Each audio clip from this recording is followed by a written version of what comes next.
Background. Mafiana Entertainment vous présente Live Rap et R&B le 31 août 2012 à partir de 14h. Desculpa que você fez reunião, né? Ok, eu vou falar daquele set donc. Sûr. Smooth entrando trafta Loftono taspa efa maro miaraka amitaska Ny mamla Ja, salut daholo nareo. Ny Elita zany dia misy mbany tsamy zay anatin'io review. Taloha aloha tena sasany BG misy tarika zany. Mbola tsy Elita zay tamin'izay fa GC Kidstar zay ny film.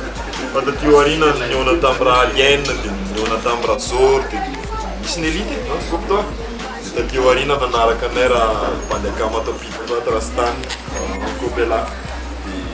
Comme tu es vite, rap, top dominance, sowieso, pique-pique, comme toi. Background.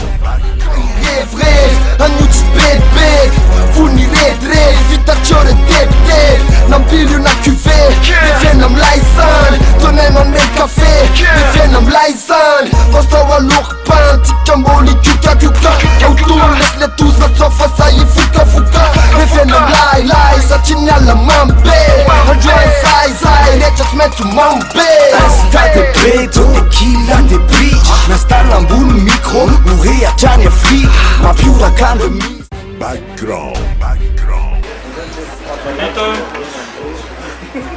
pandeha kevatra manomboka rap tamin'ny taona raiky amby folo sy roa arivo efa namoaka mixtape anankiray gratis izy tamin'ny ity zay tafiditra anatin'ny label Mafiana Entertainment tena Nikabe, Kabolida, Talas, ny équipe solide dia anomana vomal zay amin'ny taona ho avy amin'ny 2013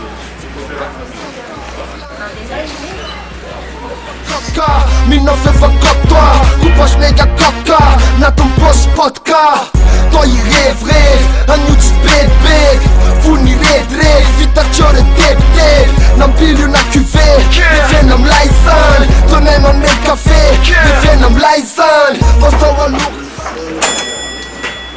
Yesa, background aza ty 31 août mikasika BK0 atamin'ny misy menu atsika eo misy cocktail na rap eo dia misy trap be sauté eo sy ny rehetrarehetra misy dancehall be koa misy R&B eo fa tonga aby zao samy mandana siko afa amin'ny live eo tsy anakiroa moatran'io amin'ity taona ty live eo dia hitany eo dia misy mpano rap tobaka be zany izy mitsama zao fa miponsiko fa ho avy izy amin'io Yeah, as a team 31 août, on casque à PK0 tamin'ny background.